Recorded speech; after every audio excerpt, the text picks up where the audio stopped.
So let's keep pressing on. Let's do everything possible to see that there gets to be an end. Regimes like Idi Amin Dada. So let's not tire. Let's not give up. I'm going to invite our president.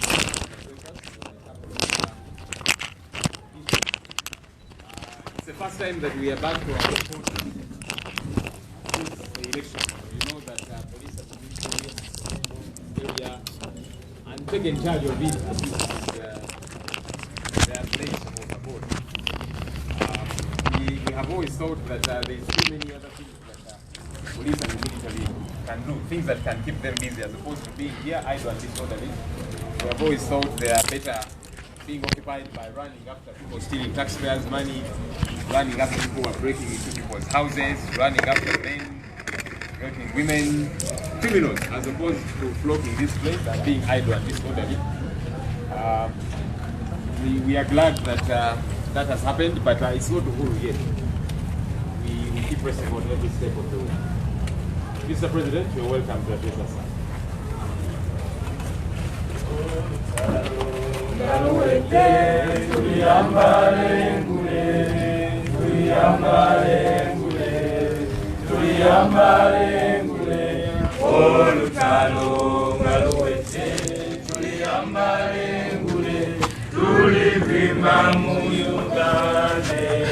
When the struggle is over, we shall wear the victor's crown. We shall wear the victor's crown. We shall wear the victor's crown. When the struggle is over, we shall wear the victor's crown. In the new Uganda. People power. Our power. Our power. People power. NUP. Everywhere. Everywhere. NUP. Thank you. Kindly take your seats. Fellow Ugandans, ladies and gentlemen, I salute you.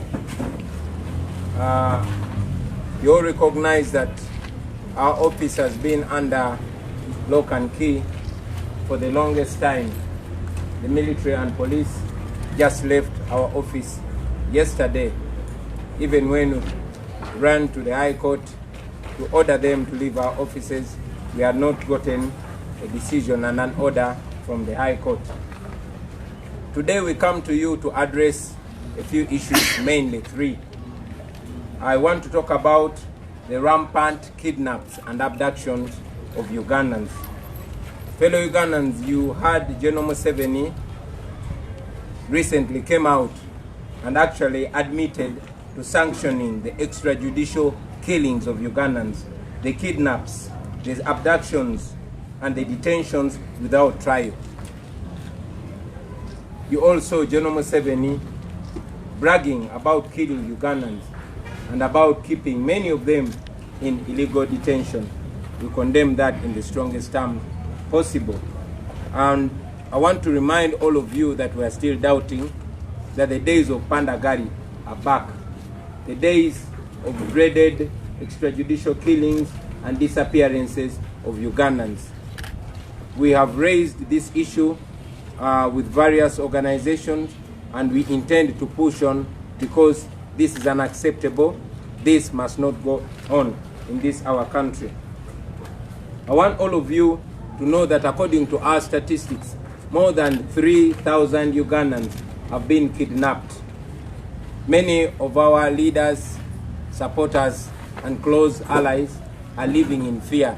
Many of them are in hiding, while as we speak, we know that by the end of this press conference, we are going to get reports of many more that are being kidnapped. Unfortunately, when the police comes out to communicate to Ugandans, they give distorted information. We want to join the voices that are demanding for the immediate unconditional release of the Ugandans that are being held in various detention centers. I want to inform the country that tomorrow we shall be presenting a petition to the United Nations Human Rights Office here in Kampala to the same effect. So want to call upon all the relatives, the friends, the sons and daughters, the parents, the families of all those Ugandans that are missing, the Ugandans that are being illegally held. Please join us as we take this petition to the United Nations Human Rights Office here in Kampala to raise our concern. This will be tomorrow at 10 a.m. Ladies and gentlemen, allow me to also raise the concern of the civilians that were arrested by the military and now are being tried in the court-martial. You've seen soldiers and security operatives arresting people. Imagine a situation when the army arrests you, tortures you, holds you incommunicado for weeks and sometimes months, and then later, after a lot of demand, a lot of pressure has been exerted, they present you to a military court and then remand you. We disagree with that, and we are going to legally fight that. You are all aware that on the 30th of November last year, myself and my entire campaign team, we were rounded up by the military in the islands of Kalangala. I alone was airlifted by the military and dropped off at my house. But all our colleagues were detained. Many of them, particularly the close working associates of mine, were presented in the military court and charged with an offense that they purportedly committed on the 3rd of January this year. Just imagine that. They were arrested on the 30th of December 2020 and then were charged with an offense they purportedly committed on the 3rd of January 2021. These comrades include Nubian Lee, my singing partner for the last 20 years. They include producer Dan Magic, my music producer for the longest time. They include my close friend and head of our security, Eddie Mutwe. They include Sheriff Naja, my political personal assistant. They include a whole lot of young men and women that continue to be detained by the regime. Ladies and gentlemen, these are just a few of the names that are presented to you, but very many of them are being illegally held in prisons, having been illegally tried in military courts. We want to inform their relatives and inform the nation that we shall stop at nothing to fight for their rights. And indeed, we have petitioned the High Court to ensure that the military trial stops and they are either released unconditionally or they are presented in a civilian court. Now, that said, ladies and gentlemen, I also want to speak about the ongoing presidential election petition. You are all aware that on the 1st of February 2020, we filed presidential election petition number 1 of 2021, challenging the purported declaration of Museveni as the winner of the 2021 elections. We had concerns, the nation had concerns about our judicial system. Like we had been communicating to the nation that we went into this presidential election not because we had trust in the Electoral Commission, but we had trust in the people of Uganda. And yes, we had trust in the law, not in those that were supposed to administer the law. Having seen what we all saw, an election marred with irregularities, in our opinion, not anything worth being called an election, we decided to proceed to the Supreme Court of Uganda. Like I said, we had concerns. Among many concerns, we had concerns of the Chief Justice of Uganda, the Honorable Owiny Dollo, who we all know had and still has close political and professional relationships with the defendant, General Yoweri Museveni.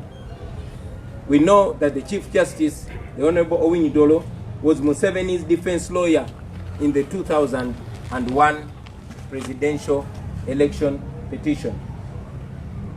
We know that the Chief Justice is a former minister in the NRM government. But most recently, all of us saw the Chief Justice hosting the defendant and making statements. The Chief Justice went ahead and told the defendant that he had actually expected him to do some things in the capacity of President of Uganda in a space of a year from when they met. Now, this is a Chief Justice that has a presidential election petition on his table. But here he is hosting the defendant, hosting one party. Here he is asking for the defendant to do things in the capacity of a president, thereby clearly signaling that he had a predetermined mind about what would come out of the election petition. We know that many other justices of the Supreme Court, in particular, the Honorable Mike Chibita, who also has worked closely with General Museveni, who is a defendant in this petition. But with all concerns, ladies and gentlemen, we decided to give justice and to give the judiciary of Uganda a benefit of doubt. We proceeded to the courts. But I want to inform you, like I'm sure you've all been observing, that the judicial system, the Supreme Court of Uganda, us having gone to the Supreme Court with two intentions, either to get an annulment, either to get justice by having the Supreme Court analyze and indeed appreciate the evidence of all the wrongdoing, all the criminality, and all the illegalities in the election and annulling the election. We had also hoped that if we don't get that, at least we will have this as an opportunity to expose the lack of independence of the Supreme Court of Uganda. The Supreme Court did not wait for us to expose them. They decided to expose themselves ab initio. You all are aware that we were blocked from filing our petition on a Saturday. But again, you are all aware that the NRM lawyers were actually allowed to file their petition on a Saturday. To file their response, I beg your pardon. They filed their response on a Saturday when the Supreme Court blocked us from filing our petition on a Saturday. As you are all aware that I was held under house arrest for 11 days right from the day of election. And yet the law of Uganda provides that anybody that is aggrieved is supposed to file a petition in the first 15 days. It took, and we filed a petition within that time. But as you are all aware that working under tough conditions, we indeed had to put more evidence and more grounds. And because it was provided for under the law, so we therefore decided to amend our petition. This was acceptable, and indeed there's precedent to that. In the previous presidential election petition of Amama Mbabazi versus Museveni, the presidential election petition was amended and it was accepted. We were therefore shocked that the Supreme Court of Uganda rejected the amendment to our petition. Why? Because we had brought even stronger grounds like the fact that General Museveni was not qualified to run for president, and other grounds. The Supreme Court shamelessly rejected our amendment, which was legally justified. As if that was not enough, ladies and gentlemen, we brought evidence of house arrest. We informed the court that we were unable to park all those facts and grounds in the first petition because I was clearly under house arrest, and it had taken the High Court of Uganda to free me from house arrest. And even if it had taken the High Court of Uganda, and even when they knew that there was precedent to the fact that one can amend a presidential elections petition, they blocked us from amending, therefore from bringing more firm grounds. That exposed the Supreme Court as biased and one-sided. We have been collecting evidence, and evidence continues to come in. Some of you journalists that have been following the presidential election petitions in the past, evidence has actually been, brought into court all the way into the hearing.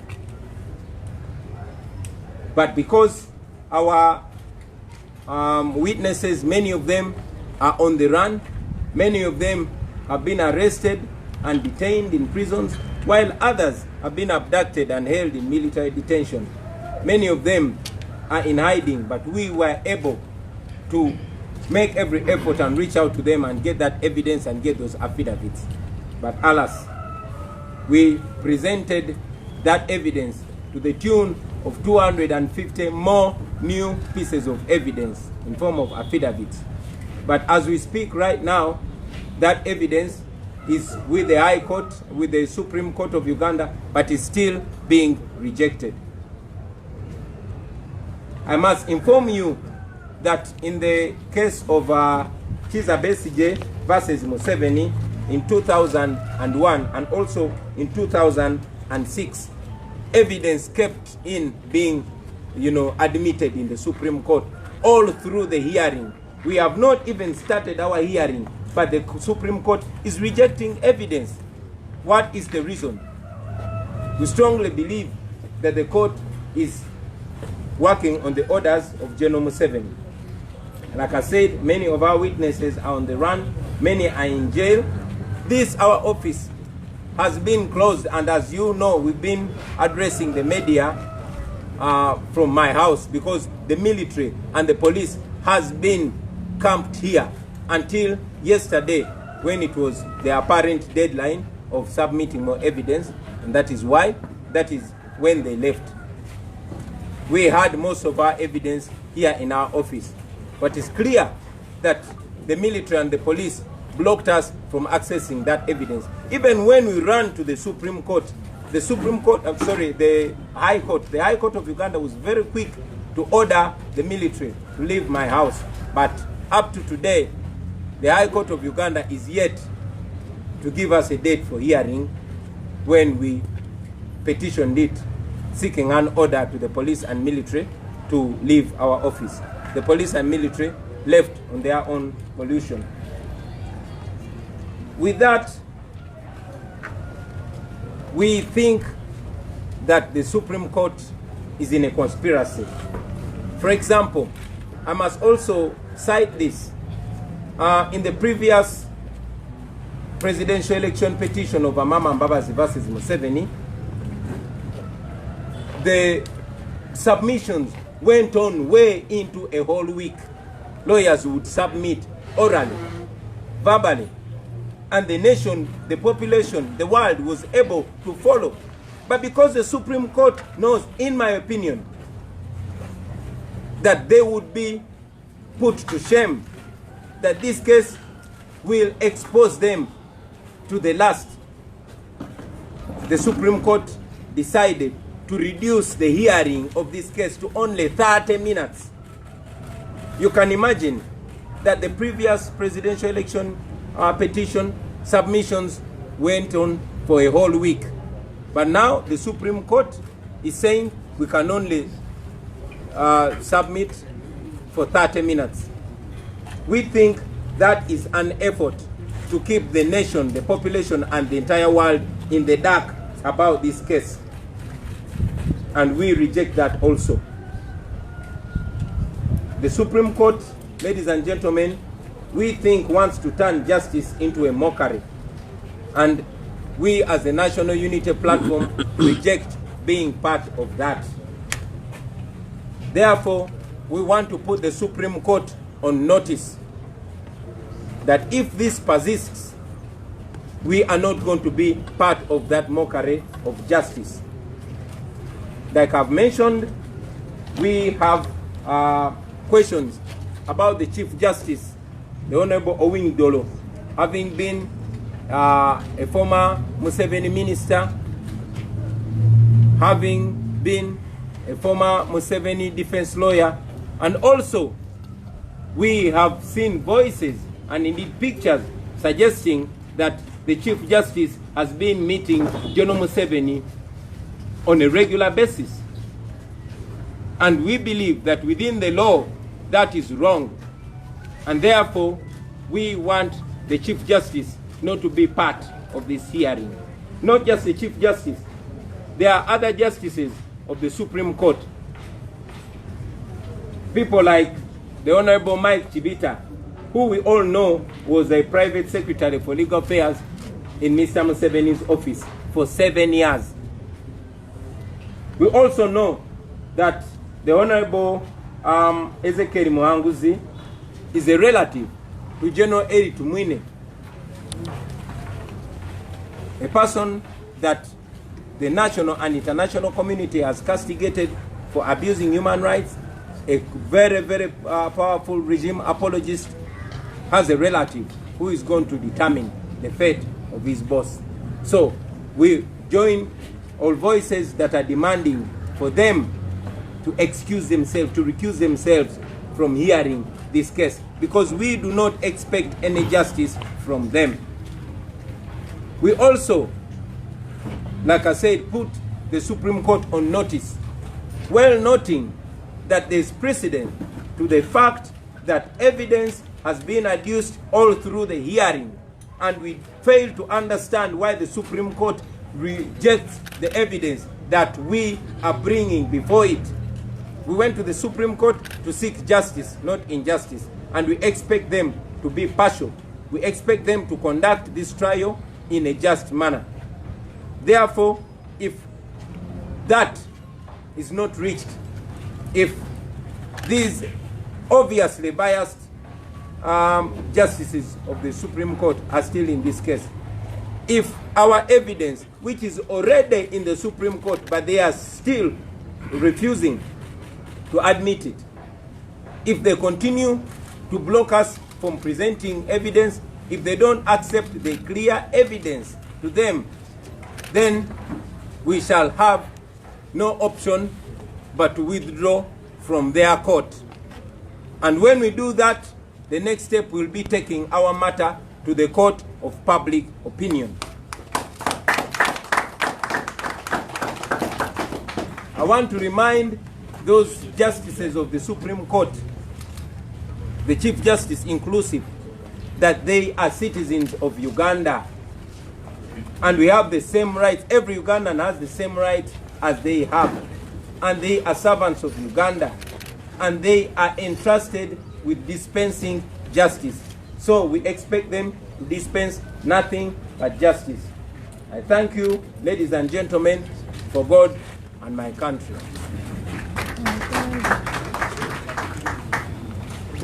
Thank you, take up.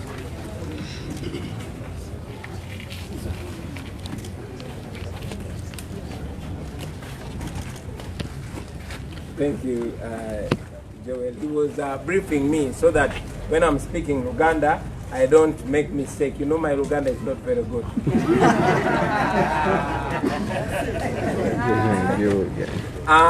Basebo ne banyabo bannayuganda bannaffe abatulaba wano n'abali ebweru w'eggwanga tubalamusaako. Olunaku lwa leero twagala okwogera ku nsonga ez'enjawulo naye kusingira ddala ensonga 3. Okusookera ddala leero lwe lunaku olusoose ffe okuyingirako mu ofiisi zaffe oluvannyuma lw'ennaku ennyingi ennyo. Nga bwenna bwe mukimanyi nti ofiisi zaffe zaali zawambibwa poliisi n'amagye, era okutuusa olunaku lw'eggulo, olunaku lwa jjo, poliisi n'amagye babadde bawamba wano, newankubadde nga twawanjagira dda kooti enkulu eya Uganda okujja okulagira amagye ne poliisi okuvaawo wano. Njagala baganda bange okwogera ku nsonga ey'okuwamba abantu, ey'ekiwamba abantu, ey'okutta abantu, n'ey'okubuzaawo abantu ne basibwa mu bitundu ebitamanyikiddwa. Olunaku lw'eggulo, olunaku lw'okusajjo, Mwami Museveni mwenna mwamulabye ng'ali ku TV y'eggwanga n'akkiriza ddala kituufu y'abadde alagira era yagenda amaaso n'okulagira okuwamba bannayuganda, okutemula bannayuganda, okubuzaawo bannayuganda n'okusiba bannayuganda mu bifo eby'enjawulo ebitamanyiddwa nga tebawozeseddwa. Njagala obategeeza n'ennaku ey'ekitalo nti kati ffenna tukiraba nti ebiseera bya Pandagaali byakomyewo. Ebintu Mwami Museveni ne bayeekera banne bye bagamba nti bye byabalwanyisa kati bizeemu. Tebyakaddamu, in fact byaddamu dda, naye kati byeyongedde. Olunaku lwa leero okusinziira ku mbalirira yaffe, bannayuganda abasukka mu 3,000 abawagizi ba NUP n'abayayinira enkyukakyuka be baakabuzibwawo, abamu nga bali mu makomera agamanyiddwa, abalala nga tebamanyiddwako mayitire. Bangi tuze tubalaba tusanga battiddwa, abalala babatomeza amamotoka, abalala babakuba miggo, abalala babakuba masasi.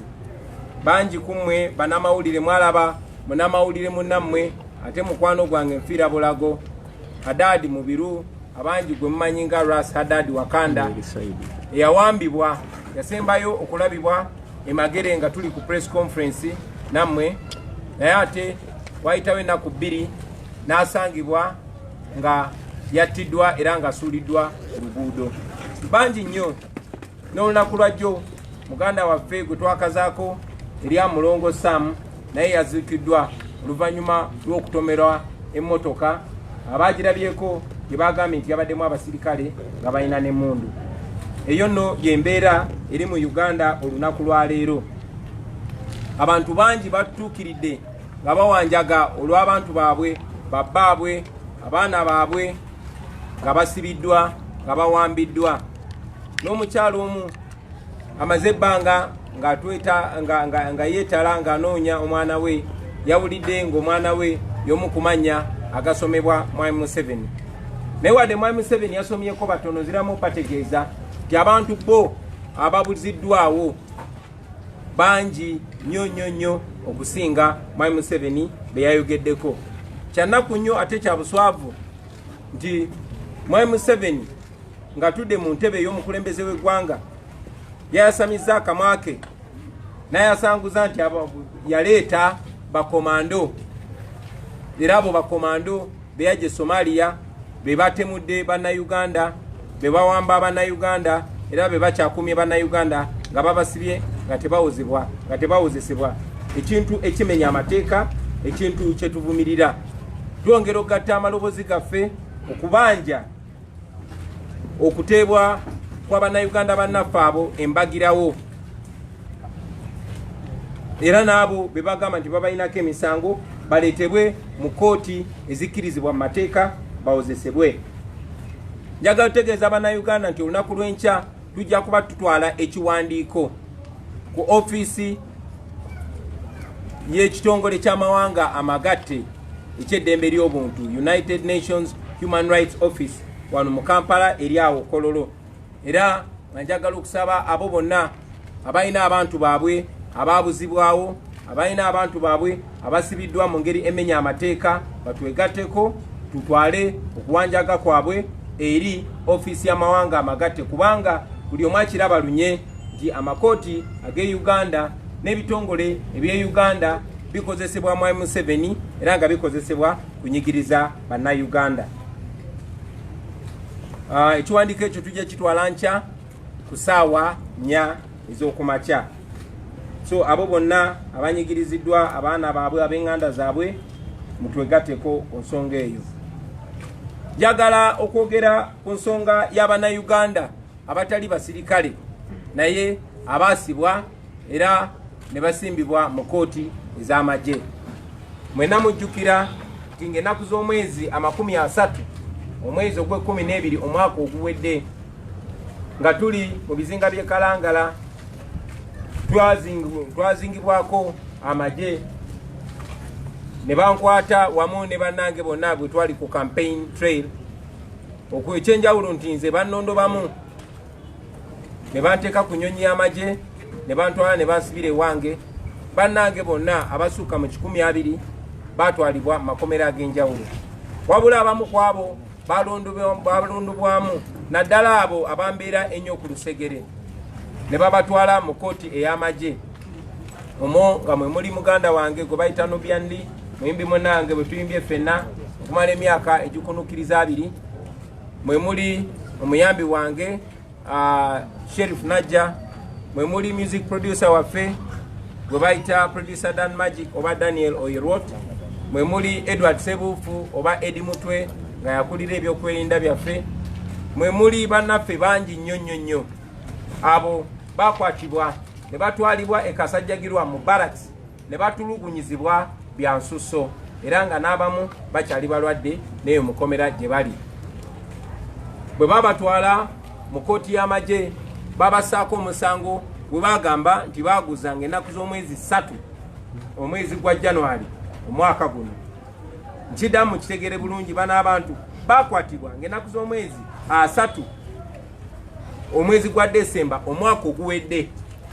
Naye bwe babatwala mu kooti y'amagye babasomera omusango gwe bagamba gwe bazza ng'ennaku z'omwezi 3 omwezi gwa January omwaka guno. Kwegamba omusango ogwo baguzza nga bali mu kkomera. Ne babasibako magazini y'amasasi n'amasasi 4 ne bagamba abantu abo bonna babasanze ne magazini eyo emu. Amateeka gaffe tegakkiriza Bannayuganda abatali basirikale okwozesebwa mu kooti ez'amagye. Ne kubanga Mwami Museveni amanyi nti amateeka gali ku ludda lwaffe era ne bwatutwala mu kooti tewali musango guyinza tusinga kuba tewali kye tukola kimenya amateeka. Kati yeesigamye ku kooti z'amagye gwe kuba akafaananyi ti amagye ge gabuzaawo abantu, amagye gakwata abantu ne gabatulugunya ne gabakuba ababa tebafudde ne bamala obasiba ebbanga erisukka mu wiiki oba emyezi ne babatwala ate mu kooti ey'amagye ne babatyemulira omusango ne babatwala ne babasiba. Ekyo amateeka gakiwakanya. Nange kamwa kwogera baali bankozeeko ekintu kyekimu luvannyuma lw'okuntulugunya mu Arua, luvannyuma lw'okunsibako emmundu 2 nga bagambye bansanze nazo ne bantwala mu kooti z'amagye. Amateeka gakiwakanya era byakomaawo. Tukyagenda mu maaso ne bannamateeka baffe okulwanirira eddembe lya bannaffe era nga twasaba dda ekooti ey'abantu etali kooti y'amagye esazeemu okuwozesebwa kwabwe mu kooti ey'amagye eragire amagye okutaba bannaffe abo embagirawo oba kibalemye babatwale mu kooti ey'Abannayuganda etali kooti y'amagye. Ekyo nga tukimaze mikwano gyaffe njagala okwogera ku nsonga y'omusango gwe twatwala mu kooti ensukkulumu eya Uganda. Mwena mukimanyi nti ng'ennaku z'omwezi 1 omwezi ogwokubiri omwaka guno gwennyini twatwala omusango mu kooti ensukkulumu eya Uganda nga tuwawaabira Mwami Museveni, tuwawaabira akakiiko k'ebyokulonda, nga tuwawaabira ne Ssaabawolereza wa gavumenti oba Attorney General, nga tuwakanya okulangirirwa kwa Mwami Museveni nti yeyawangudde okulonda kuno kubanga kwali kukyamu, kwakolebwa mu bukyamu era ne tuwa ensonga zaffe zonna. Nga bwe twabategeeza abasebo ne banyabo nti tetwagenda mu kulonda kuno kuba twali twesiga nnyo abakola mu kakiiko k'ebyokulonda ne kubanga twesiga kye bayita democracy ate twesiga Bannayuganda. Era mu mbeera y'emu tetwagenda mu kooti ensukkulumu eya Uganda kubanga twesiga abo abali mu kkooti ensukulumu. Twagenda mu kkooti ensukulumu kubanga twesiga amateeka era nga twali confident amateeka gali ku saidi yaffe. Weewaawo twalina ensonga zaffe, ng'ezimu ku nsonga ezo oba okubuusabuusa okwo kwali ku kwemalirira kwa kkooti eno ensukulumu. Tumanyi nti mu misango gyonna gyonna egy'okulonda aba president gye baleese, ekkooti eno ensukulumu ebadde teyeetengerera, tebadde independent. Naye ng'era tumanyi nti wadde tebadde independent, tubadde n'obujulizi obusukka ekkooti eyo obunafu bwayo. Twagenda mu kkooti eno nga tulina okwemulugunya kwaffe okugeza nga Ssaabalamuzi wa Uganda kimanyiddwa lunye nti alina enkolagana ne oyo gwe twawabira Mwami Museveni. Ssaabalamuzi Mwami Owiny Dollo tumanyi nti yali looya wa Mwami Museveni mu musango gwennyini okufaanana nga gwe tuloopye mu 2001 nga Dr. Besigye amuwaabidde olw'okubba obululu bwe. Tukimanyi bulungi nnyo nti Ssaabalamuzi Chief Justice Mwami Owiny Dollo yali minisita mu gavumenti ya Museveni.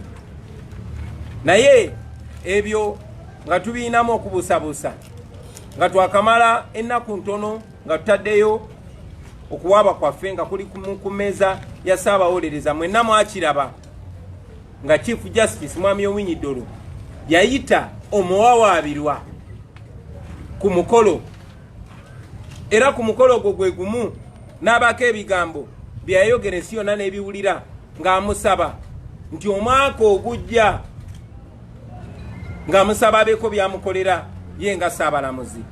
Kakati oli mu mbeera nga olina pati ebbiri ziroopye, naye gwe bawaabwabidde era gwe twagala ekkooti esazeemu nga Ssaabalamuzi tanaba nakuwulira musango gwaffe ng'ali mu kugamba Mwami Museveni by'alina okukola omwaka ogujja nga pulezidenti, ng'alinga agamba yasazedde omusango era Mwami Museveni yaguwangudde dda.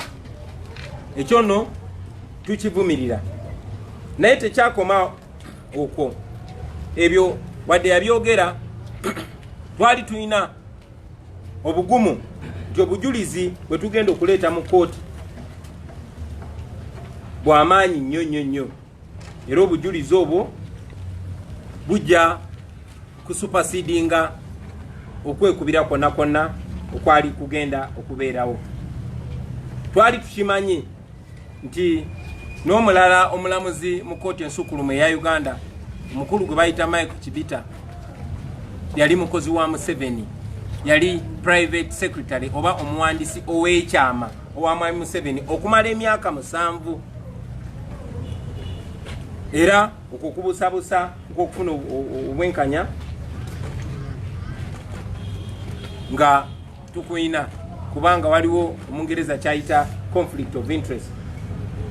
Naye mu kubuusabuusa okwo kwonna kwonna nga bwe tubategeezezza nti twali confident, nga bwe tuli confident kati nti omusango gwaffe gwalina enkizo y'amaanyi nnyo nnyo nnyo, n'ebyo byonna byonna nga weebiri, era tewali ngeri yonna gye baali basobola kwewala bujulizi obwo. Bwe tumanyi nti basebo ne banyabo bannayuganda bannaffe abali wano ne Bulaaya muzenga mulaba obujulizi obwo, bye twogerako si byambo wabula muzenga mubiraba byonna kuba bibaddewo mu maaso gammwe. So twasalawo ekkooti eno tukigezese, nababuulirako nti tugenda mu kkooti eno naye tujja kujjayo ebintu bibiri. Either tujja kujjayo obwenkanya kuba amateeka galagira ekkooti okugwa obwenkanya, either tujja kujjayo obwenkanya abalamuzi b'ekkooti ensukulumu balaba amazima era basale amazima, basazeemu okulonda kuno balagire okuteekateeka okulonda okwokubiri.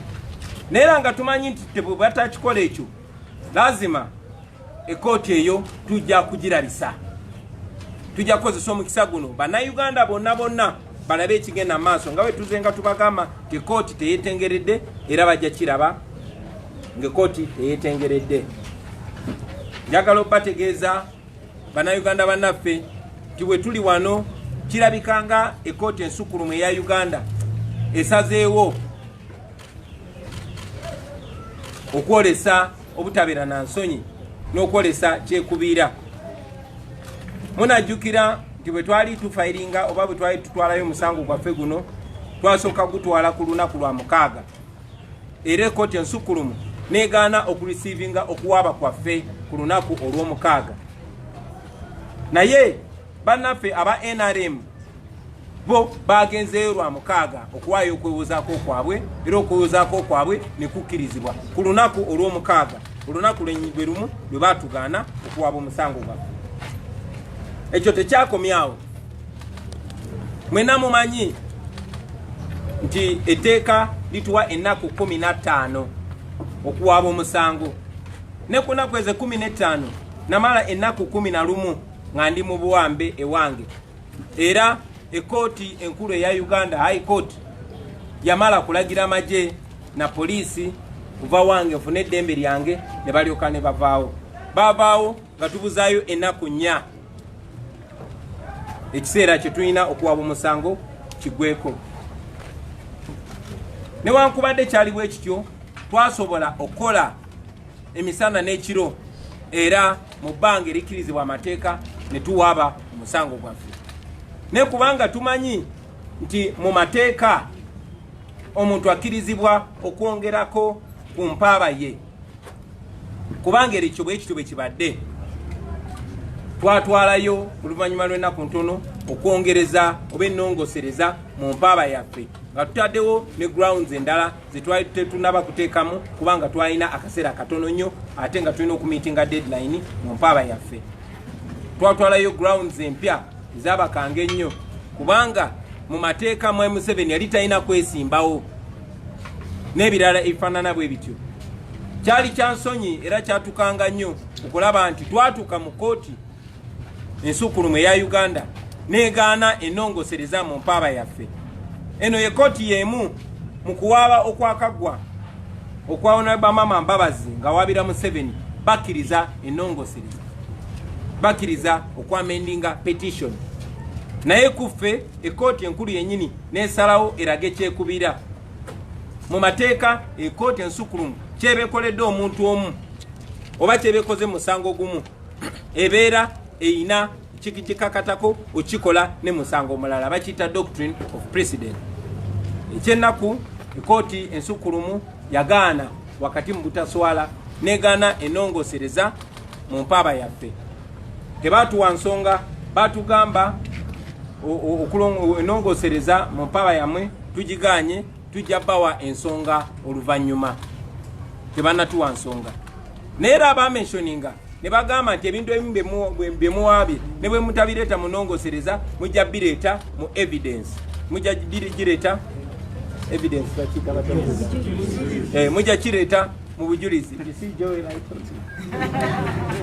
Ekkooti ensukkulumu yatutegeeza nti tujja kireeta mu bujulizi.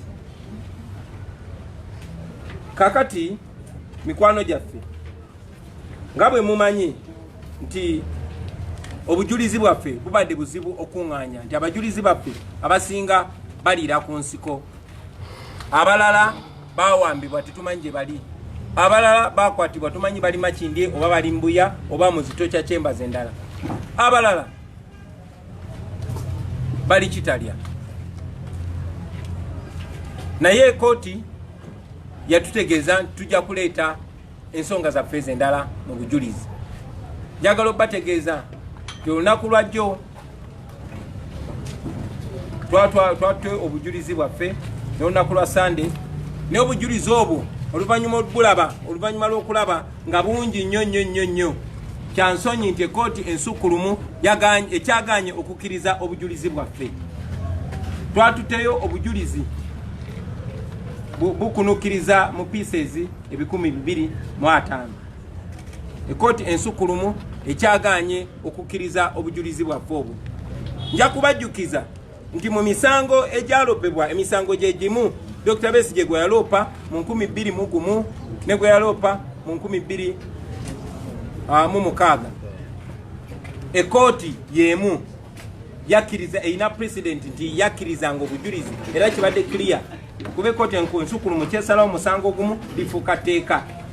era nga kiri clear nti obujulizi mu presidential election petition bukkirizibwa ne paka mu kuwoza omusango monna kati kitwewuunyisa lwaki ekooti ensukulumu egaana obujulizi ffe bwe tuleeta.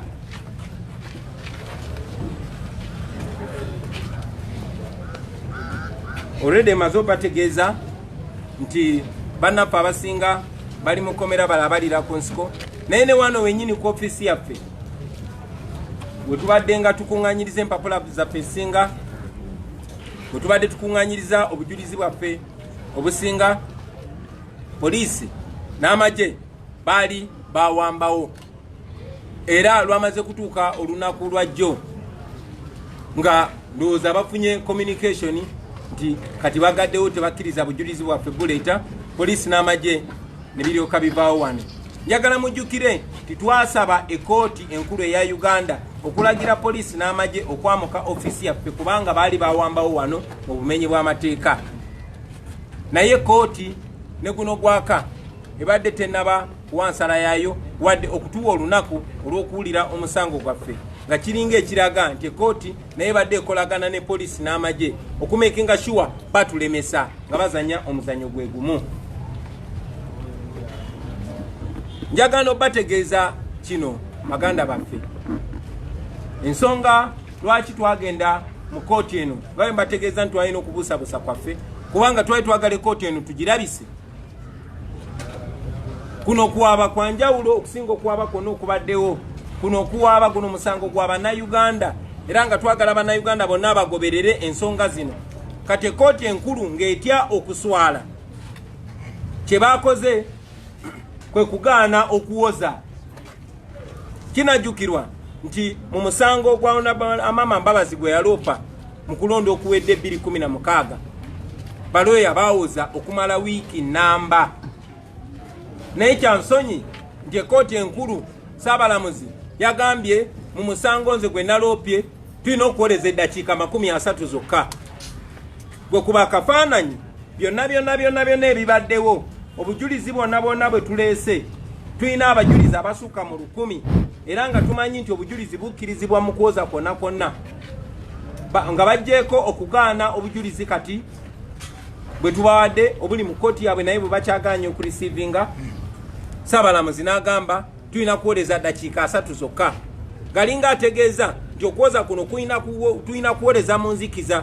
Munajjukira nti bajjako internet mu kulonda kwaffe nga tebaagala abantu balabe ekigenda mu maaso tebaagala nsi erabe ekigenda mu maaso.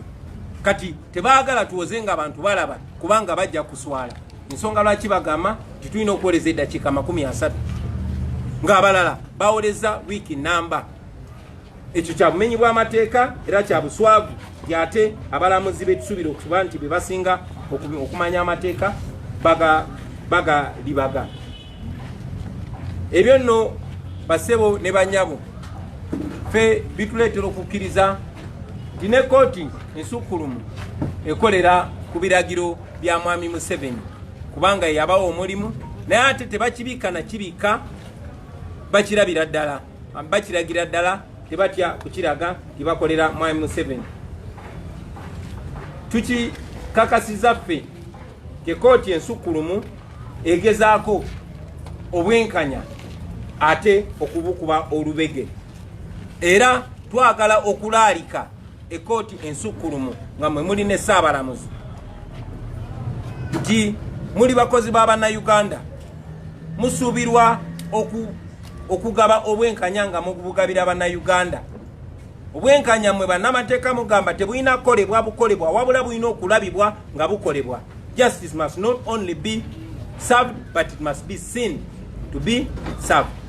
So twagala okubalaalika ab'ekkooti ensukulumu tisinga munaagenda mu maaso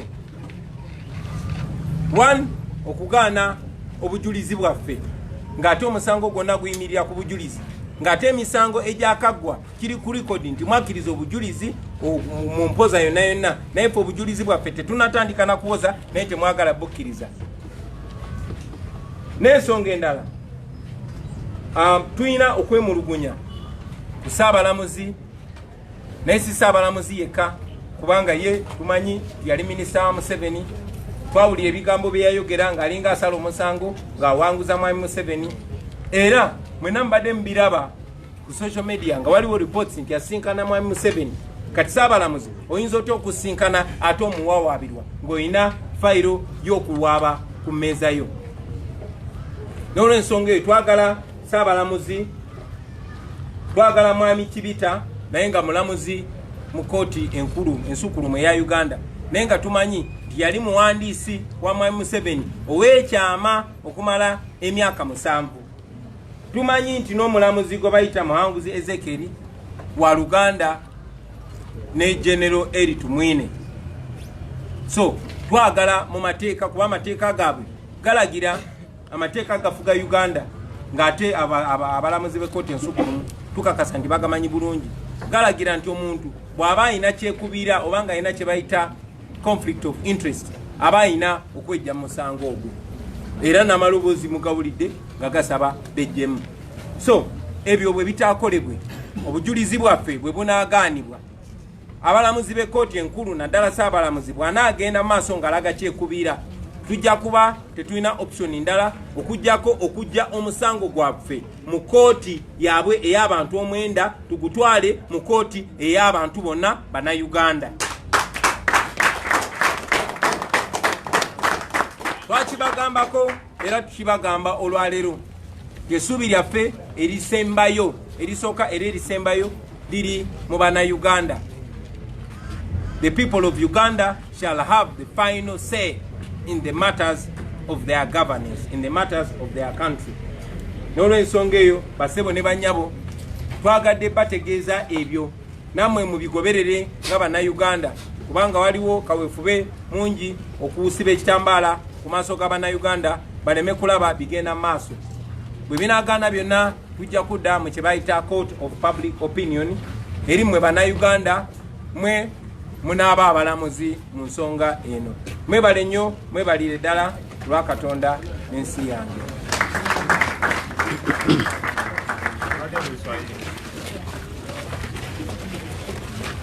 Thank you. I think after that, I was actually going to say that after the elaborate speech, there should be no questions. But I see Mr. Batri and Charles. Okay, let's.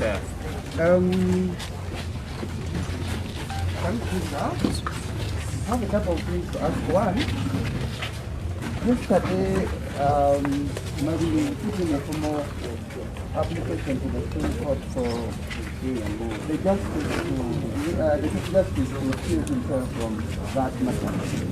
I wonder whether Mr. Chagulanyi will join formally in backing that application. And also related to that, these things you are asking for, I know you are surrounded with legal minds there. Have you made them formally to the court that they should do ABCD like you are asking, or you are asking them to do those things you are asking from here? And the last one, you've said it many times that you don't believe that this court is fair, you believe it is unfair, you believe so many things against it. Then why are you lamenting now, yet you knew the kind of court you are going to on the onset? That it was like this, it has biased judges, it doesn't do this and that, and before the matter is decided, you are lamenting. Why did you go there when you knew the kind of court you were going to? And maybe lastly, I'm sorry, Joel.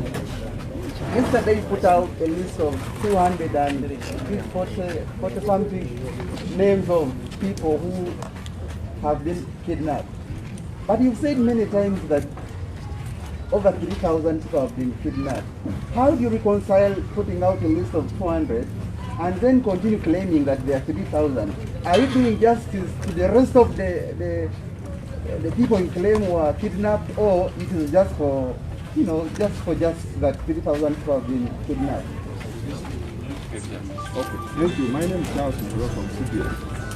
You're taking the petition to the UN human rights officers in Kampala. What are you asking the UN to do? Two, what was said, you will take the issue to the public court. In case your request and suggestions have not been adhered to. Are you continuing the case? Or you just going to first wait until the case is finished, the judgment is given out? Then the other one.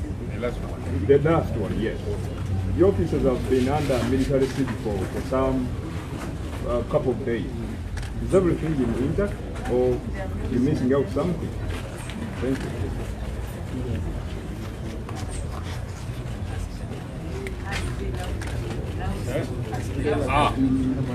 But as you ask the question, let's be louder. Oh. I was asking whether the office is intact, whether we will discontinue the case and so on. Yeah, so he's got it. So let's be loud as we ask the question.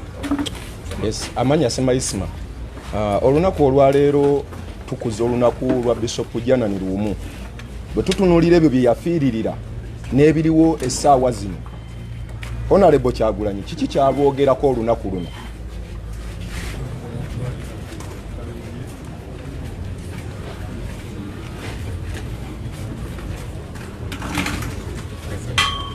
Okay, ekyange kigenda era eri Kristo. Amanyi Sematimba bwenjiire.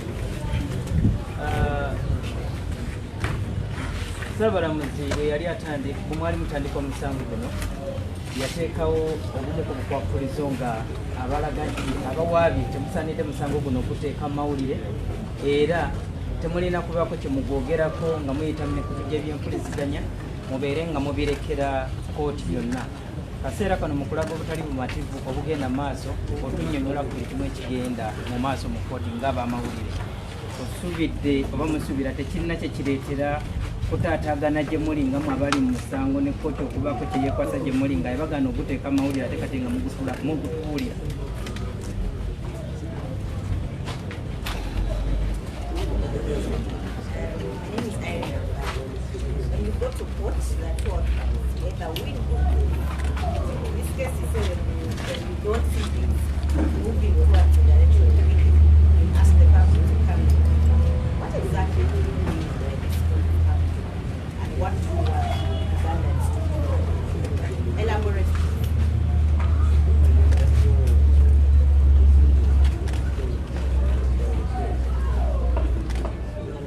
Okay, so I guess that's it. Welcome, sir.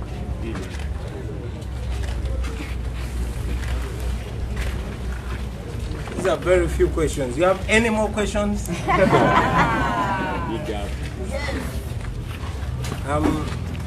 Thank you very much.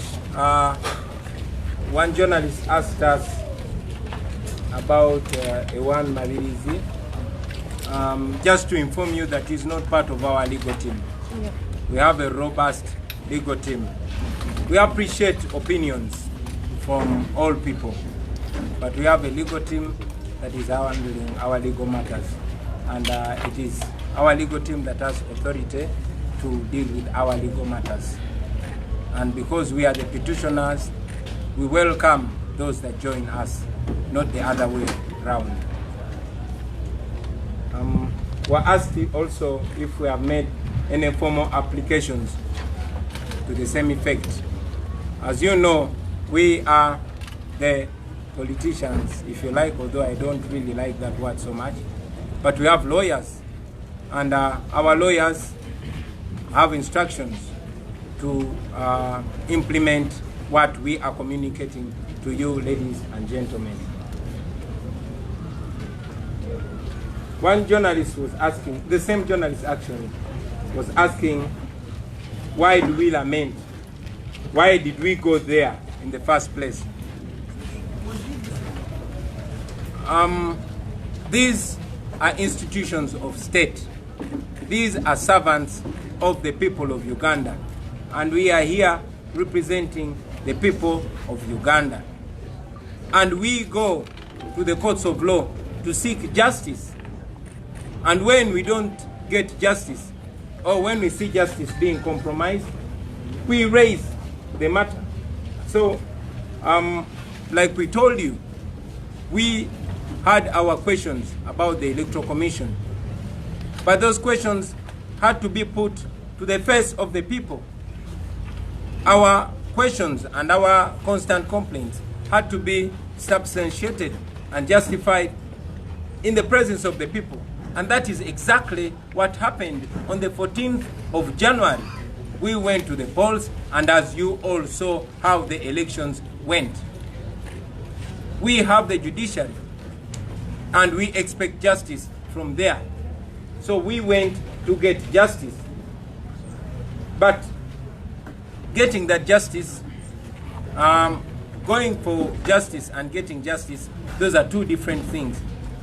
You cannot tell a Ugandan not to go to the state institution to get service because they are constitutionally entitled to the same. We only question that institution if it does not practice its noble duty. That's why we are questioning the Electoral Commission, because it did not practice with integrity its constitutional mandate. And yes, we are calling on the judiciary because it is not seen to practice its constitutional mandate. You cannot say, don't come to me because I have a right to do injustice. No, that is not the Uganda we believe in. That's why we are envisioning a new Uganda where courts are courts of judicature, where people go there to get justice, and they indeed get that justice. I don't know if I communicated to you well. And then, yes, the same journalist mentioned that he's hearing us mentioning 3,000 people arrested, and then he's hearing us mention 243 people missing, and is getting confused. Please don't get confused. Let me take opportunity to break it down further for you. More than 3,000 of our supporters and members have been arrested. Among them, some have been released on bail, some are still incarcerated, while others are still missing. But particularly the ones that have been abducted and are still missing are 243. And this is only just the first part, because more relatives keep coming to us reporting with the details of those that have been abducted and kidnapped, and the numbers keep rising. So I hope it's clear now that the 3,000 covers those that are in legal and illegal. The 3,000 is a combination of all. But so far, 243 are the ones missing, and the numbers are continuing to rise. We're asked what are our requests, or what is our request to the United Nations Human Rights Office in Uganda. We know that we are members of the international community. We are part of the United Nations. And when the local government cannot offer justice, then the United Nations step in. And we as Ugandans, we are signatories to the Bill of Rights. We are also bound to the values of respecting and upholding human rights in Uganda. And when the courts of Uganda, when the administration of Uganda cannot guarantee the rights of the people of Uganda, then we petition the United Nations Human Rights Office. What we want is for the United Nations Human Rights Office to call out on the government of Uganda to respect the rights of the people of Uganda, and to adhere to the international human rights that we all also as Ugandans are entitled to.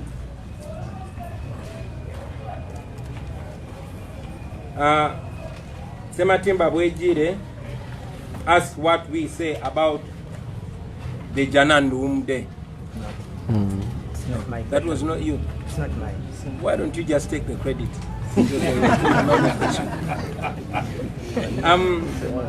For Sema Isima is the one who passed. Sema that. Isima. Yes. Sorry, I confused Sema Timba and Sema. Jana Numu was a noble Ugandan. He meant what he said, and he said what he meant. He practiced what he preached. He stood for justice. He stood for decency. He stood for freedom. He lived for freedom. He lived for justice. And indeed, he died for justice. On a day like this, I would just call for a reflection. Most importantly, for the religious leaders in Uganda. The religious leaders are supposed to be representations of God, representations of the Word of God. But as we have seen in the recent past, many religious leaders have indeed turned into religious dealers. They don't care what happens to the people. In the face of rampant murders, in the face of grave injustice, they are asking the people of Uganda to stay silent and suffer silently. In fact, die silently. Jana Lumu lived in the days of Idi Amin Dada, a regime that we are told, many of us were not born yet, we are told that it was extremely brutal. It can only be compared to the Museveni regime, but in my opinion, the Museveni regime is many, many more times more brutal than the Amin regime. He was killed for the truth. It is sad to see that many religious leaders today fear Museveni more than they fear God. I call them to reflect on the life and the example of Janan Lumu. If you look behind you, dear journalists, you'll see that we painted his face on our wall. That's the least we could do to commemorate him. But to remind all of you religious leaders that God is more powerful than Museveni. In the holy books that we read, there were kings, fierce kings like Nebuchadnezzar, fierce kings like Pharaoh, fierce kings like Herod, but they all succumbed to the mighty power of God. So we celebrate him, and we call upon you religious leaders to emulate his example. It's on that note that I also want to thank and appreciate the religious leaders that are very outspoken religious leader who died under suspicious circumstances. It's on a day like this that we celebrate the life of my clan brother, now the late Bishop Kagwa of Masaka, who was very outspoken. He lived for the truth, and we are convinced he died for the truth because he died under very suspicious circumstances. This is a case where Ugandans, many millions of Ugandans, have a stake and an interest. They went to the polls, they voted, by their will was usurped, and therefore it is in their interest to follow. And we are convinced that the Supreme Court is not giving them that opportunity, but we are insisting that the people must get that opportunity. We believe that it does not break any law for the public to be interested and indeed to keep a keen eye on the proceedings in the Supreme Court. And finally, our sister there, and if I didn't get your question right, maybe you kindly repeat it. You said we go to court to win or lose. I did not get the last bit of your question. If you could kindly repeat it. So when you say the Court of Public Opinion also panel the Supreme Court working in your direction, what exactly do you mean by this Court of Public Opinion? What are you asking Ugandans to do? Thank you very much. Maybe I'll put it more clearly. This is Sita. If we don't get justice in the Supreme Court, or if we see to make good of its name, mbyogende mu Luganda kajana nikoka asobola bida mu Luganda sande zinawera mwenda so Luganda chala pozo kubifunza already mbategezeza nti tulina bannamateeka abaffe era n'abantu abalala baddembe okutwegattako mu kunoonya obwenkanya obw'Abannayuganda. Naye tulina bannamateeka baffe bantegeeza nti Mwamale Mabirizi naye baadde babuuza oba tunamwegattako. Tulowooza nti guno omusango National Unity Platform yegulopye nga nze ngikulembeddemu, n'olw'ensonga eyo abalala bonna baddembe okutwegattako, so si ffe okubeegattako, si ffe okubagoberera. Batubuuziza oba ekooti tugitegeezeza mu butongole. Ffe tuli bakulembeze, oba oyagala oyinza otuyita bannabyabufuzi newankubadde ekikigambo tutera kwagala nnyo kikozesa, naye tulina abalooya baffe, tulina bannamateeka baffe, era eyo paati ejja kubeera yaabwe.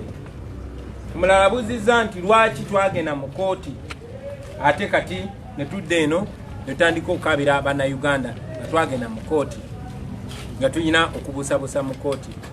Njagala obategeeza nti bino ebitongole bya gavumenti era bino ebitongole byateekebwawo amateeka okukolera abantu ba bulijjo.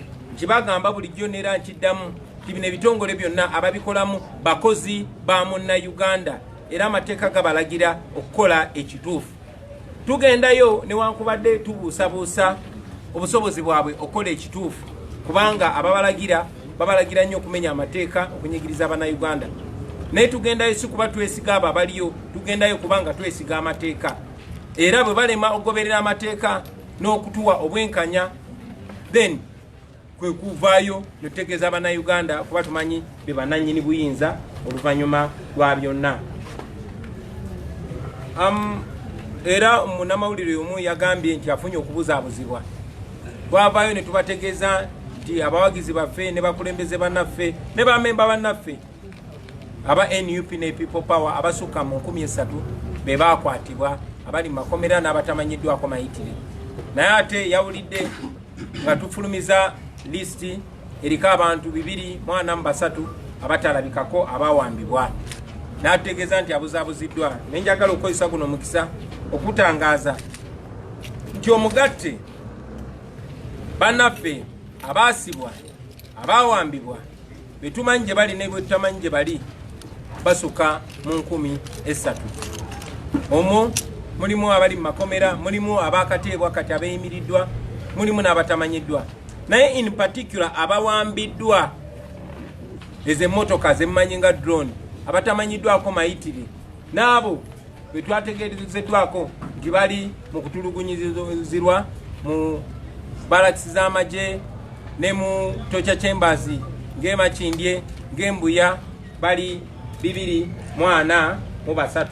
Ate eyo ye paati yokka esooka kuba lwe twafulumiza lisiti eyo n'olwaleero ab'eŋŋanda zaabo abalala bangi nnyo batutuukiridde. So teweewuunya ng'ate ennamba eyo ng'ekyuse n'erinnya. Njagadde kutegeeza oleme kwekanga kubanga famire zaabwe zikyatuukirira nga zitutegeeza bannaffe bangi abo ababuziddwawo. Bafamire baabwe n'abantu baabwe batutegeeza kw'ebiseera ebimu tetumanya bye babawambidde. Bangi babajja mu Kampala naye abalala babajje mu bitundu eby'eggwanga eby'enjawulo, kw'otadde Jinja, kw'otadde Kasese, kw'otadde Ntungamu, kw'otadde Mbarara, kw'otadde Mbale n'ebitundu ebirala bingi. Mwatubuuzizza ki kye twagala ofiisi y'eddembe ery'obuntu ey'amawanga amagadde ekole. Munakijjukira nti Uganda yemu ku mawanga agali mu mukago ogw'amawanga amagatte, era ekibiina ky'amawanga amagatte kirina amateeka nga gamu ku mateeka ago agasinga okuumwa obutiribiri ge mateeka agakuuma eddembe ly'obuntu, era nga gavumenti eriroko oba eyawano bw'eba eremeddwa okuuma eddembe ly'abannansi tusobola okwekubira enduulu mu ofiisi ey'amawanga amagatte. Era ng'ekimu ku bye twagala kwe kuba gavumenti ya Uganda ku nsoloboto babakomperingi oba babakakirize baseemu eddembe ly'Abannayuganda ekitiibwa nga mwe muli eddembe ery'okubeera abalamu.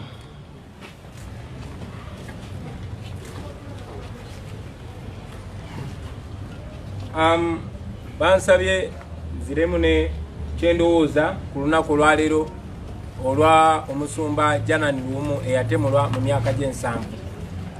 Omusumba oyo nno Janan Luumu tumwenyimirizaamu era ensonga lwaki bw'otunula emabega w'abannamawulire lwamusiiga ekifaananyi kye ku kisenge kyaffe, kubanga yali ayogera kyategeeza era ng'ategeeza kyayogera, nga byayogera byakola, byakkiririzaamu byayimirirako mu bigambo ne mu bikolwa.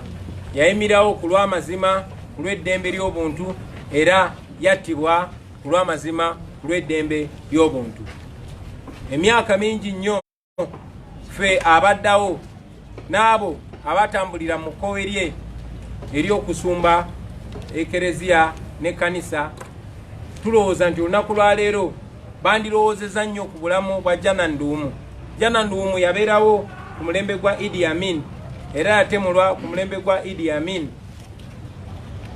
Bonna abaaliwo aboogera naffe bakadde baffe n'abo abakulu mu myaka abaaliwo batutegeeza nti gavumenti ey'ekiseera ekyo yasooka kulimba abantu nti yafudde accident, naye Amin yamala kuvaako amazima ne gavaayo.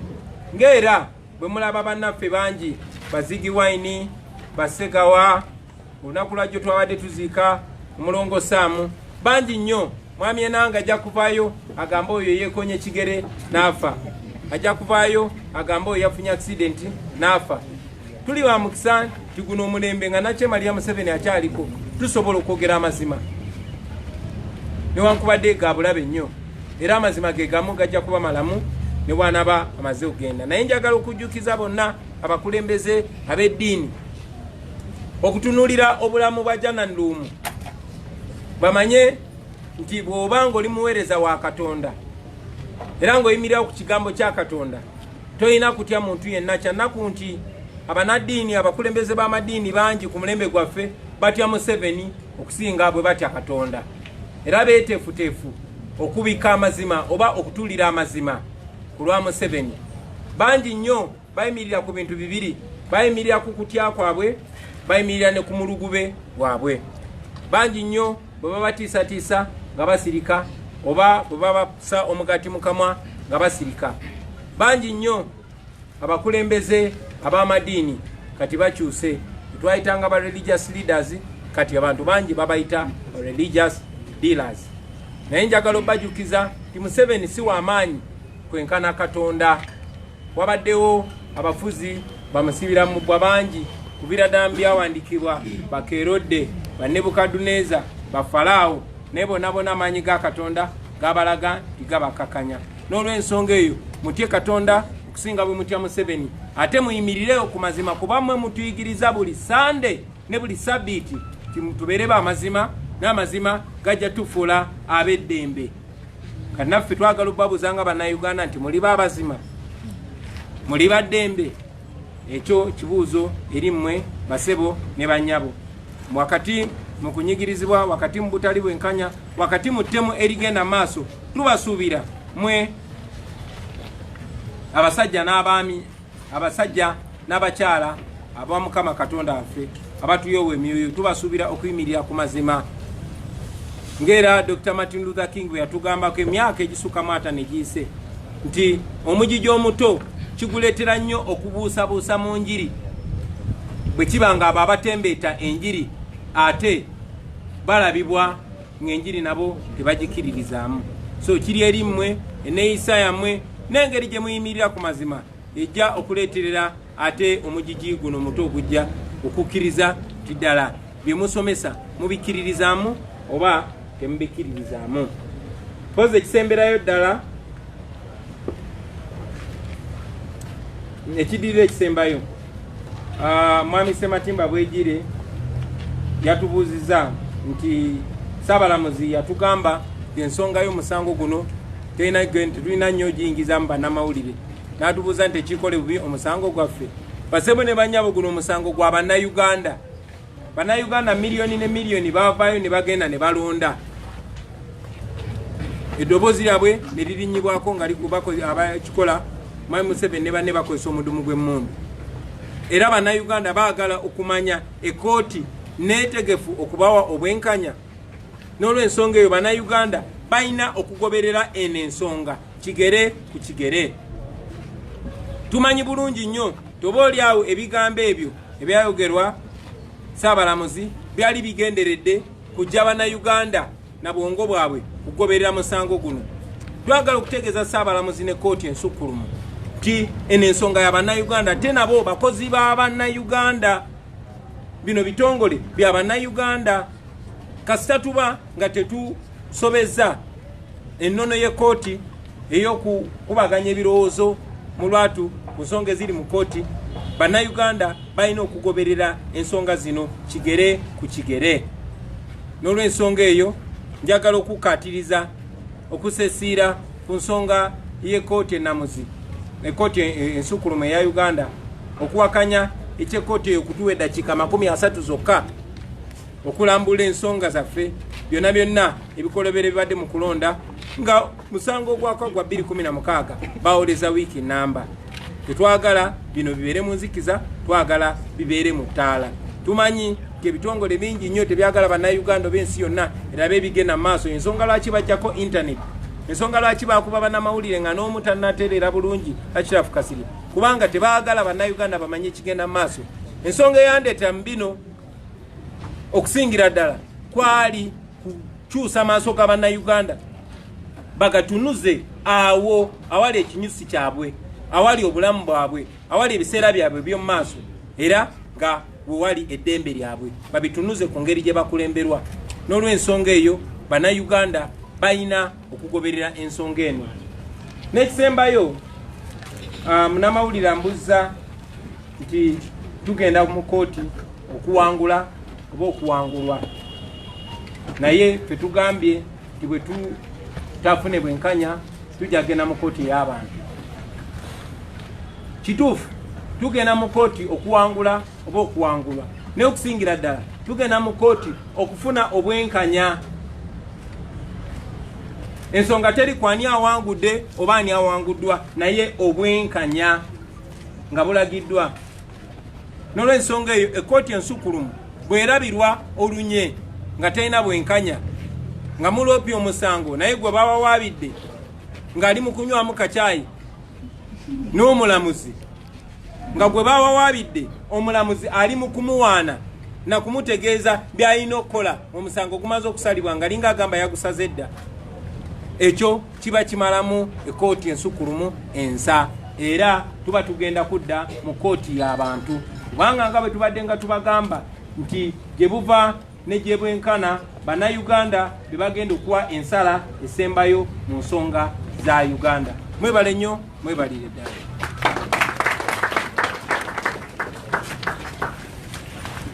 I think that's basically it. Thank you, Your Excellency.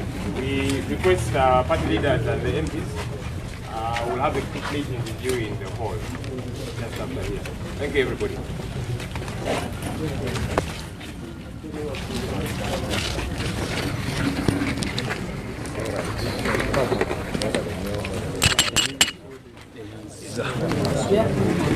Kale, leka ntandikire wano wennyini.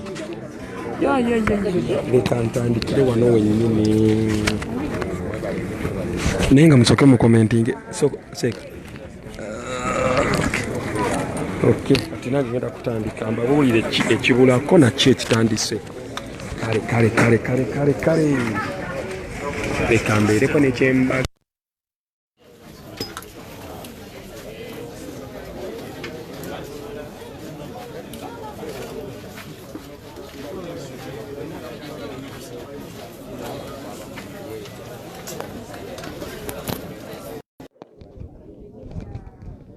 Tulikiriya nnyo oba mumpulira, leka njagala tandika kubabe. Njagala tandika kubabuuzaako basebo ne bannyamba abatuwuliriza yoyo Janani Luumu. Seeka soke tuveeyoko abantu balabe Janani Luumu, mpoze nga naawe oyagala kumulaba. Kale mpoze nga naawe oyadde oyagala bakulabe yono Janani Luumu. Olunaku olwaleero abantu gwe bakola ki naffe kwe tukkiriza pulezidenti gwagambye nti yali ayogera ebigambo nga kyayogera kyakola ate nga kyakola kyayogera. Yoyo Janani Luumu eyattibwa omusajja Amini, eyattibwa Amini nga amugamba ebigambo by'oyogera ino ekiriwo naye gwe National Unity Platform abagitegeera mugitegeera yo already jananirwa omukwali bamucelebrating addayo oyo omwami gwe mulaba nti yali ayogera byakola ate nga ne byakola abyogera kitegeeza ki he was really a real man abasobola okubeera nga mutuwuliriza amanya n'eddoboozi Ibrahim Kavuma kamera ya leero ebadde kiriya nange simanyi Mukama Katonda yamanyi lwaki kibadde bwe kityo naye let us keep the struggle going mukitegeera siraba comments zammwe I don't know I'm not seeing any comment for now siraba comment volume please volume clear soke mbawemu kedakika nga 10 is the volume clear is the volume clear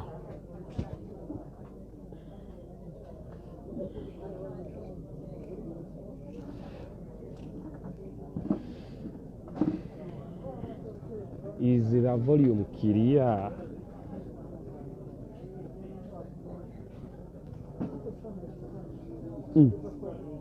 kwata networka kiki siraba kintu kyonna the volume is down is the volume down ekanyongeze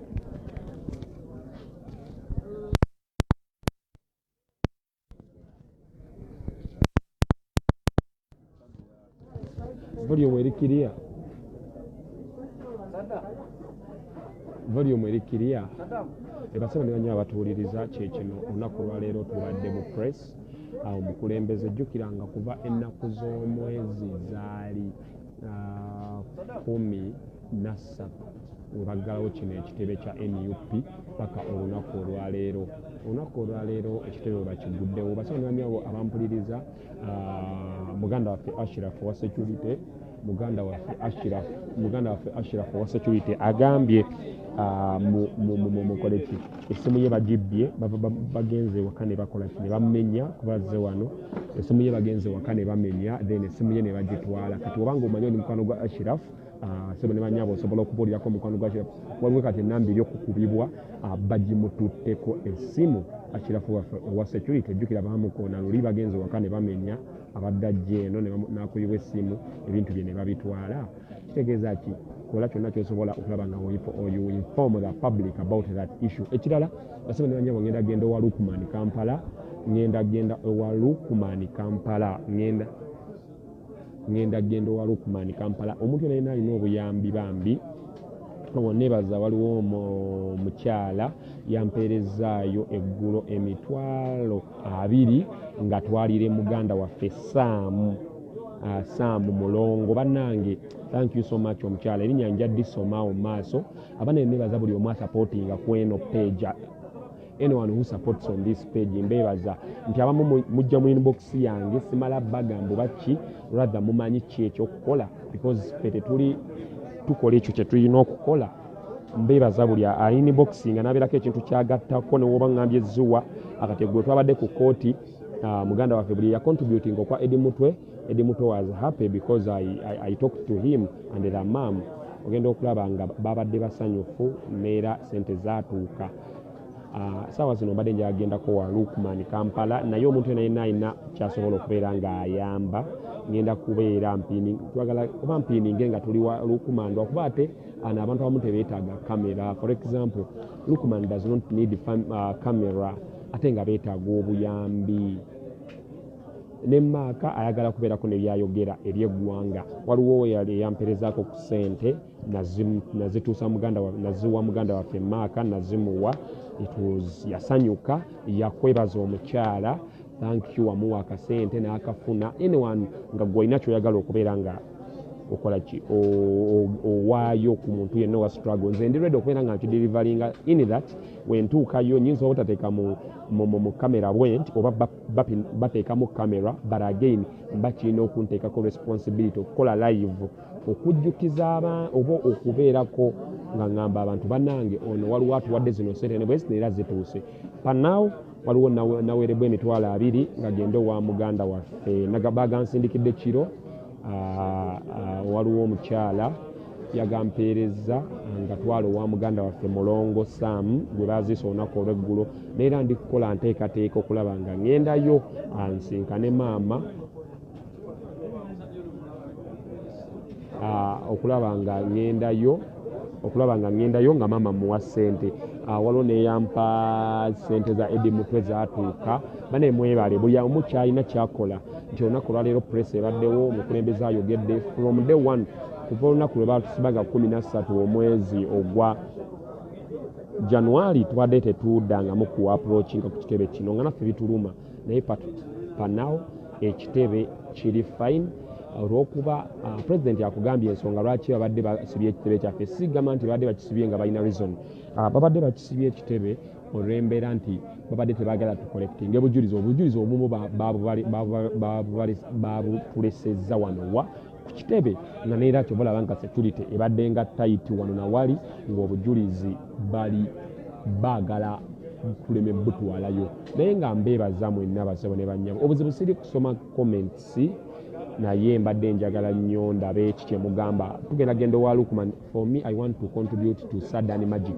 Yeah, if you want to contribute to Sadani Magic, nze omuntu yenna nga olina kyoyagala okucontributinga towards anyone, just leka tubeere nga abagezesa. You send me the money as a number, n'enamba zange zennyini amanya mpitibwa Ibrahim Kavuma ziri ku WhatsApp. You WhatsApp me MTN ne Airtel, you WhatsApp me n'ongamba zino sente zitwale owa Dani Magic. Seriously, I'm going to find out the wife or the family okulaba nga ntuusa sente ezo. Netugenda kujja mu kamera buli kaseera gamba nti waliwo abantu abakutegeera in person. For example, those people in diaspora, bantu banneesize akuwa sente emitwalo 2 n'agamba gatwalo 1 waliwo yampeereza eggulu ekiro mitwalo 2 then ngenda gatwala wa muganda waffe eyakoonebwa drone Mulongo ngenda zitwalayo neera omukyalo oyo weebale nnyo, thank you. Waliwo eyampa eza driver Maka. Yes, driver Maka ali bweru, but for his security reasons so agamba waali na wawe umusinkana for his security reason. But if you have any contribution for our brother Maka, omuntu yenna gwe ng'oyagala kumucontributing as in personal, the lines are very free and I can tusente tuzijjayo n'entwala netuteekawo embeera ne wabanga kisoboka n'ayogera mu live okiwanga tekisoboka netukola live nga ntunuza kamera kuba nange nyini sijetunuzaamu nemuwa ssente nga tulaba bino ebitwadde ekiriwo kyenyinza obbagamba nti guno omusango twatte mu kkooti tugenda guwangula and that is neokubanga tetuguwangudde wadde tulina obujulizi bwonna nti gavumenti yayinza oteekawo embeera naye nga president agambye agenda guzza mu public court ndowooza mugimanyi abantu beesalirewo. Jjukira nti bbanga lyonna abantu badde bagamba omusango guzzeemu ffe abaalonda. President ng'agamba leka nsooke tutryingako zino institution tulawo baddala ziri standing, naye kati kyagambye agenda sooka agutwaleyo we balaba nga bavuya agamba abantu abantu mwali musazeewo mu abaalonda mutugambe public court yiyezze. Kati public court wejja mwana wa maama ampuliriza ssebo oba nnyabo ojja bbeera otegera ki ekiddako si mu bubi wabula mu bulungi lwakubanga we need our victory. Twawangula ebyaddala. We won this election as the national unity platform. Twawangula because we need to change our country. This is the only country we have. Tugenda abamu tugenda ne tukubako ku byeyo biki wano nawali n'ogenda n'ofulumako mu Uganda if possible webanga baali bafulumyeko, but again nze sirabangayo nsi eri favorable nga Uganda because Uganda, this is our country. Webanga bunyogoga tebunyogoga nnyo nga wonaagamba mu Europe saa zino muzira, tebunyogoga nnyo nga wonaagamba mu Middle East, Dubai biki Saudi saa zino nabo muzira ate ogujja omusana gwokya na buli kimu. That is the problem. That's why we are saying no, we need our victory. N'abali ebweru, because I have many friends of mine abayini boxing abali mu diaspora bangamba naye nkubuulire, you guys, we are ready to facilitate you kasita mubeera nga muli ready okubeera nga mukyusa eggwanga naffe tukomewo tweyagalireko mu Uganda. Naffe ne tugamba yes tugenda yiwawo bode kijja tukola bubi kusa tutateekawo mbeera naye kasitawo tunateekawo embeera nti abantu ba diaspora abamu bali ready to facilitate paka ku mujaasa asembayo. they are ready to facilitate okulaba nga dictator mwe tetunnaba kubeera nga tuluzinga molaalo Museveni okumuannouncinga nga mbu wiina wa 2021 elections tetunnaba lukyali lutuuza. If the principle still stands on what he believes, wabanga Kyagulanyi akyakkiriza mu principles z'ekibiina ate ng'akyayimiridde nga pulezidenti waffe nkubuli bagenda mala kututta okupondooka seriously nga nze bajja mala kutukuba bannange munansonyi obwedda siraba comments naye comments ezimu zitera obeera negative ate sikyayagala because abantu abamu bamikwano gyange they come to my inbox ne bagamba Kavuma leave negative comments naye nze wontwala nange nsobola okukutwala naye because of okubeera nga twewa empisa I'm going to start ignoring anyone commenting because of blocking I can block but ignoring people it is better kale basaba ne banyawo mwebale kubeerako and just like teekako notification buli page wegendako because this is a new page and the old page yakoze muganda wange Fred agezaako okujuleka valinga oba akyali mu process maybe we shall be starting streaming side eri oba eno naye nga we are still firm tuli bagumu tugenda kozesa rubber style yonna okulaba nga dictator agenda nebaza buli omu alina kyakola ekyanguyiriza okugwa kwa dictator bannange okola omulimu munene njagala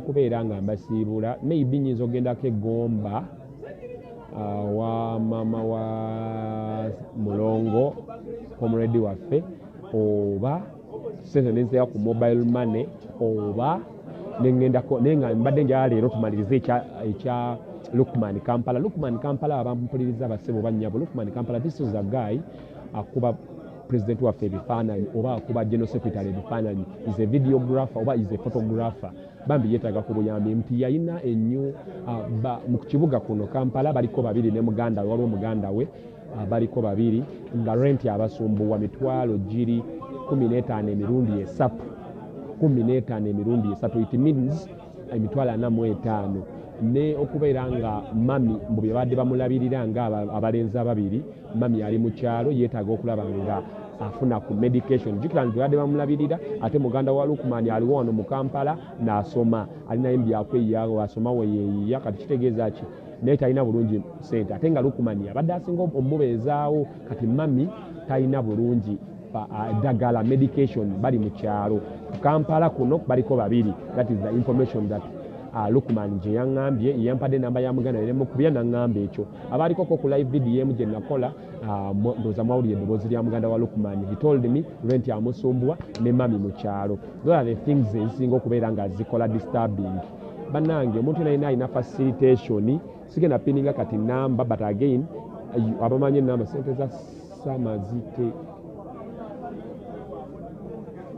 waliwo ngambye sente za sama no omanyi ate omuntu agala kati ne mami aba alina okubuuza I don't know nze just kasita baba bampadde ez'amafuta there are some people abamanyi okujja mu inbox yange namba zange mugimanyi 070 31 93 294 that is Airtel MTN eri 078 1 satu emirundi esatu it means 333 619 zonna ziri mu mannya ga Kavuma Ibrahim nebaza buli kinoomu kwambeera awo ngenda okusangako sente ate omuntu nagamba zitwala owooli zikole booti njako zino ezizo which I have no problem but we are ready to change our country abamu twasalawo kyova olaba nga tetugenda kubeera diverted ngenda soka mbeerekereza mwebale kwebeeramu oyo janani luwumu mwe nabadde ntadde awo mbeebaza okubeerako maybe the almighty nga atuwadde obulamu nga leera wakyatuwadde ngenda kubeera mbeerekereza how do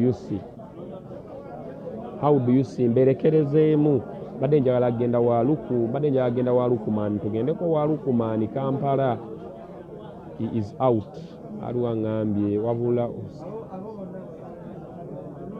waliwo ono ye agende mu blocking yes waliwo abamu abalina okublokingibwa anyone gwolaba nga tajjemu kulaba page eno oba togattako oba togatta ku page oba togatta ku struggle we are not here for fun naye nga mbeebaza mwenna Abannayuganda abali wano mu Uganda ng'olina kyogatta ku struggle eno kyonna kyokola n'abali ebweru we Uganda abali mu diaspora America UK Sweden Boston mwebale aba nensigenda kuva waggulu nga situmidde ku mukyala gwe bayita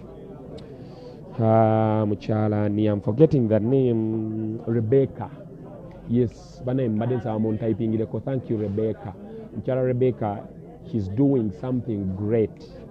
Bananga omukyala n'abantu akola nnyo bantu bangi bakola binene naye ate agattako nnyo. There are some people waliwo otuuka n'ogamba ono kituufu ali mu struggle ate ayongeddemu kinene nnyo turiskinga obulamu tukola naye there are some people abakola financial support. Abo babaira bakomanda b'amaanyi. Rebecca Agaba, thank you so much for the contribution z'okola ku pages ez'enjawulo mukwano. Thank you so much. May the Almighty akugaziize n'abo bonna abacontributinga, n'abo bonna bwenna abalina kye bacontributinga ku pages ez'enjawulo towards that.